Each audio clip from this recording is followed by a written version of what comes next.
Kasi brought out ko ito, Mr. Chair, kasi nung nasa service pa ako, napag-usapan na yan eh. And majority po sa rank and file, hindi pabor dito. And yesterday, Mr. Chair, when I received the notice na meron tayong meeting this afternoon, may mga tinawagan po ako na PNP personnel active. And based on that, wala akong nakausap, Mr. Chair, na pumabor. So alam ko po, Mr. Chair, na ang interest ng ating sponsor dito ay yung moral and welfare ng ating personnel. And being retired police officer, alam ko po na dapat nating i-consider yung sentiments ng rank and file. Now, kaya ko po, Mr. Chair, na itanong yung survey, which according to General Acobo, sir, ongoing pa lang, parang hindi po yata tama na magkaroon na tayo ng hearing na ganito samantalang ongoing yung survey. Another thing, Mr. Chair, is ang PNP personnel natin, nandun yung takot na pag ako ay nag-no, baka ma-identify ako, pamalasin ako. Nandun po yan So, Mr. Chair, with respect to the representative of the PNP, General Acobo, siguro po, Mr. Chair, maganda, simplihan na lang yung survey under the supervision of NAPOLCOM. Parang votation na lang. Halimbawa po, sa isang unit, may box dyan. O lahat ng personnel, boto kayo, yes or no. Simple, at the same time, mas makukuha po natin yung gusto ng personnel. Kasi po, dapat protektahan natin yung moral and welfare. Kasi, Mr. Chair, ang hirap magtrabaho pag hindi mo gusto. So, sana, mawala na yung laging sinasabi na wait until you become, rank has its own privilege, sir, yes sir, kahit ayaw naman.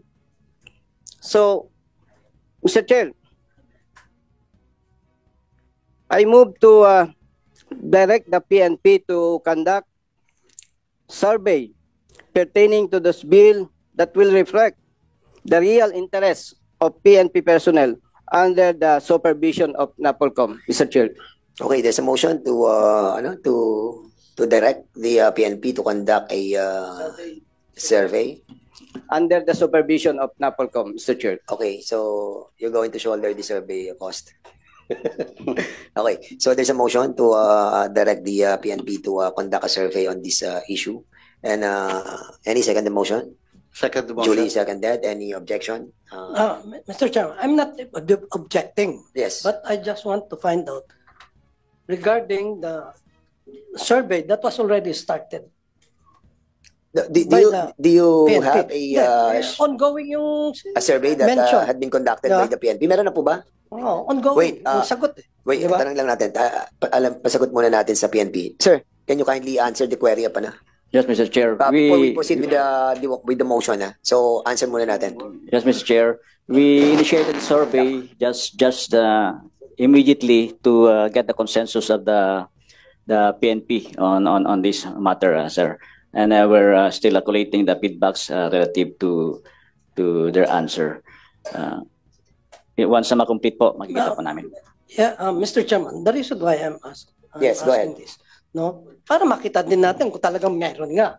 And gustong malaman yung result, kung anong naging result. Although we're also going to follow yung if ever approve ng body, kung anong inano ng colleague natin. If I may, Mr. Chair. Sige, you want Yes. to interject or you will let Congressman Bosita? Are we done with the survey? No, not yet. We yet? are asking the motion to direct the PNP to conduct a survey, but apparently there is already a ongoing survey going on by the PNP. Is it true that we have a survey being conducted right now? And Yes, what sir. is The DPRM, Mr. Chair, was directed to also conduct a survey in preparation for this Okay. bill po. With your Mr. Chair. indulgence, sige, Mr. Chair, Congressman Busita just to muna. justify my manifestation, Mr. Chair. Motion. Mr. Chair, na-check ko na po yan yung kanilang survey form. And they can easily check kung sino yung sa unit na yon yung hindi pabor. And meron kasi, Mr. Chair, apprehension sa PNP, among PNP personnel, na say for example, chief of police ako, natatakot ako na mag-no ko baka mamalasin ako. Nandiyan po yan They cannot deny, at yan naman ang totoo. That's why, I'm proposing, Mr. Chair, na magkaroon ng simple at mas mabilis na survey, mutation. Let's say, for example, Police Station 1. May box dyan. Yes or no lang. Tapos bibilangin. So from Unit Station 1, yes, 5. No, 25. Madaling ma-determine, Mr. Chair. Kasi, Mr. Chair, para sa akin po, being retired police officer, big deal ito Kasi ang nakataya po dito, moral and welfare ng PNP personnel and their families. So kung lumabas, Mr. Chair, majority is yes. So be it. Yun lamang po, Mr. Chair. Maraming salamat, Thank you. Congressman Busita. But before the chair recognizes Congressman Caraps, the chair would like to acknowledge the presence of Congressman of the 5th District of Bulacan, Ambrosio Z. Cruz Jr. Sir, Congressman Paduano, please. Okay. Let me ask na lang po. I cannot ask my fellow members of this committee, but of course, I will ask just the PNP. What's the purpose of the survey? To get the pulse of the rank and file, and that includes also the officers? With regards to the bill or with regards to the retirement per se? We just conducted a abrupt survey, sir, to get the feel of The feel for the what? Organization relative to the retirement, sir. Retirement. Yes, Which sir. is, ang ano dito, issue is the 57. Yes, sir. 57. Okay. 57 po. Mr. Chairman, ganito po. Tingin ko, I have with me the original bill, no? In which Section 39 states that compulsory retirement, in which as far as I understand, but I have to check if my understanding is correct with the PNP, the proposed amendments of the PNP with regards to Section 39, compulsory retirement. Mr. Chairman, go ahead.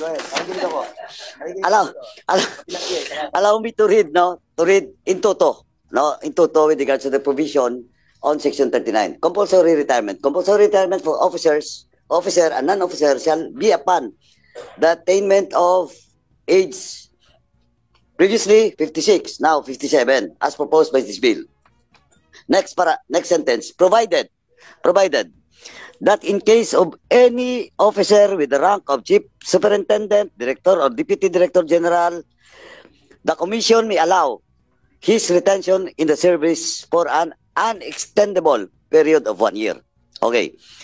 This is Section 39 of the original bill, 11140.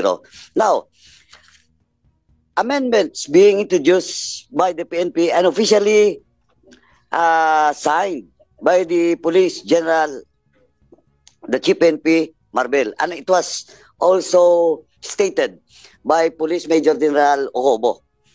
And let me read, Mr. Chairman, the proposed amendments. And I think the issue about retirements of all PNP officers, and that includes non-commissioned officers, Mr. Chairman. And let me read the proposed amendments to this bill. Compulsory retirement for officer and non-officer shall be upon the attainment of 57, provided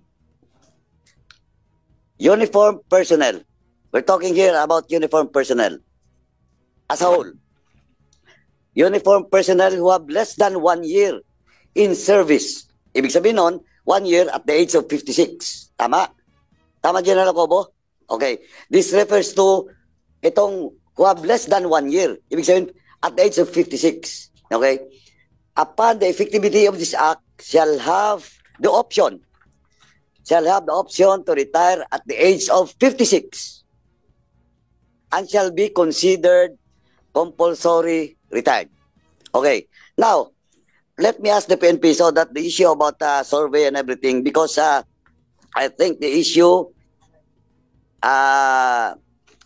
Senator Busita will correct me if I'm wrong, The issue here is about the interest of those non-commissioned officers down below or rank and file, which will retire supposedly at the age of 56. Okay? So instead of 56, they will retire by 57 compulsory based on the original proposed bill, except for those Director General, blah, blah, etc., etc. Now, dito po sa amendments, Mr. Chairman, ng PNP, may option po, no, to retire.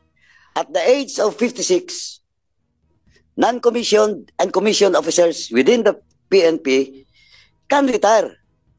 And it will be considered compulsory retirement. And as far as I'm concerned, just correct me if I'm wrong, Senator Busita, the concern of the non-commissioned officers are those age upon retirement at the age of 56 na mag-extend pa ng 1 year kung mag-57 ang compulsory retirement.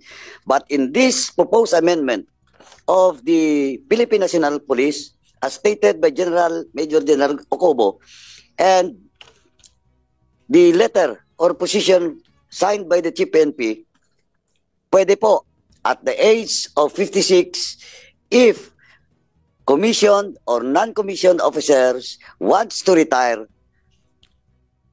considered po as compulsory retirement. No official. So it never changes. It never changes. For example, ako, at the age of 56, supposedly, I have to retire. Now, pwede ako mag-retire. Option ko to retire or I will extend my 1 year. So, ganun pa rin. So, in question of the protection or the interest of the rank and file, kasi, dito kasi, but of course, that is an issue being raised na yung papaboran dito ay yung mga nasa taas, mga commissioned officers na magre-retire na ng 56, eh lalo na humabol para Chief PNP, or sabihin na natin diretso, Chief PNP ngayon, should retire on February next year, eh pag naipasa itong bill to, may 1 year pa siya. Na option siya. Tama? Diyan ako po. So my interpretation is correct na still that will be considered compulsory retirement if I opt to retire at the age of 56. Tama? Tama po, sir. Oo, tama. So, again, I cannot ask my fellow members of this committee, but that is based on my understanding and what I felt with regards to surveys and everything. It's all about the age retirement between 56 and 57. But under this amendments, I have said, may option po ang commission and non-commission officers to retire at the age of 56. And it is still considered as compulsory retirement. Yun po. Thank you, Mr. Chairman. Klaro naman yung ating nabasa at sinabi po ng PNP. They have option, no, to retire or to continue for another year, di ba? But Chair. the question is the sentiment of Senator Busita about the survey that he wanted and directed the PNP to conduct, no? What I'm trying to to see on the motion is the truthfulness of the survey.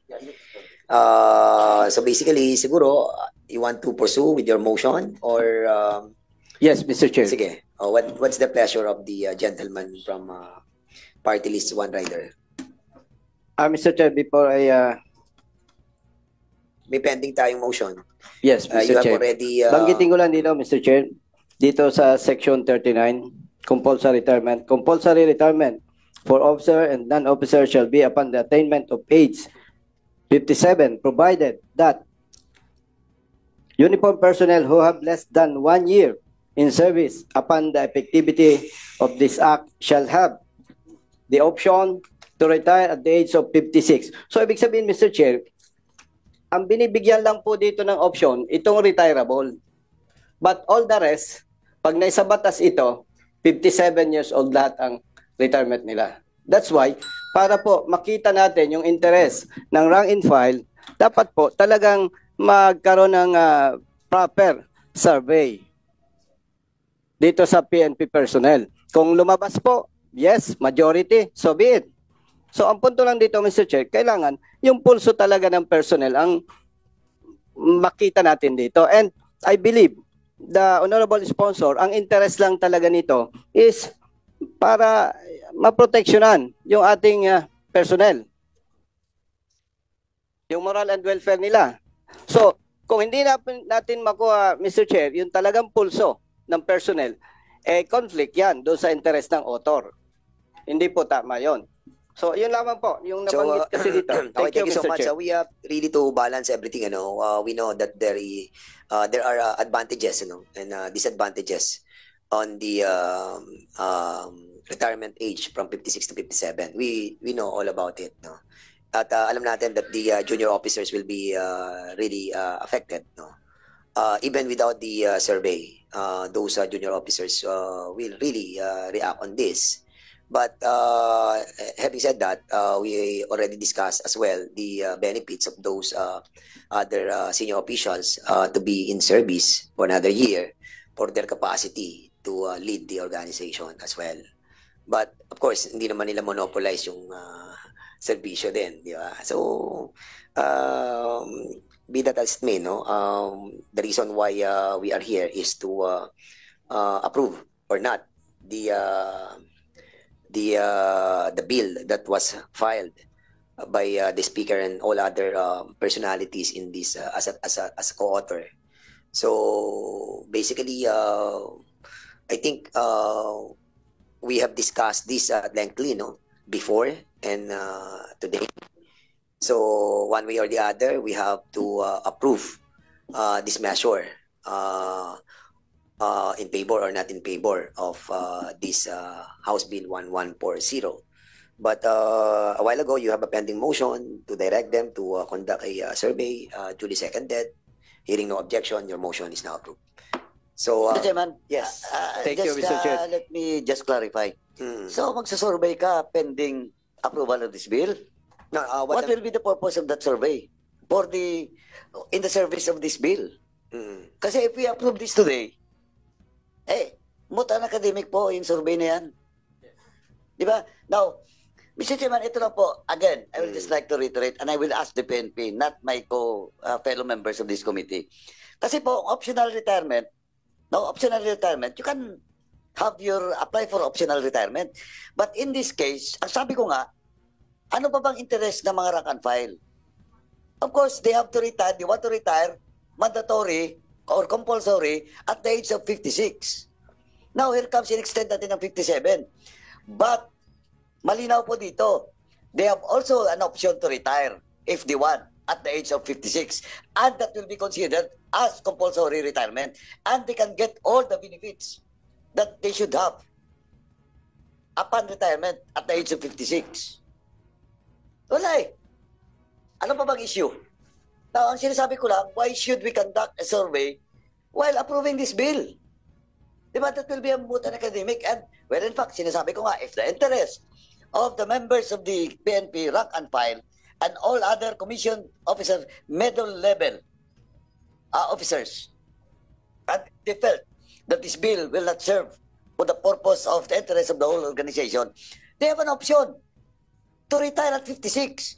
And it is still compulsory retirement, and they can get all the benefits that they should get from the government. Yes. Kaya actually kung titingnan mo, naging flexible pa nga eh.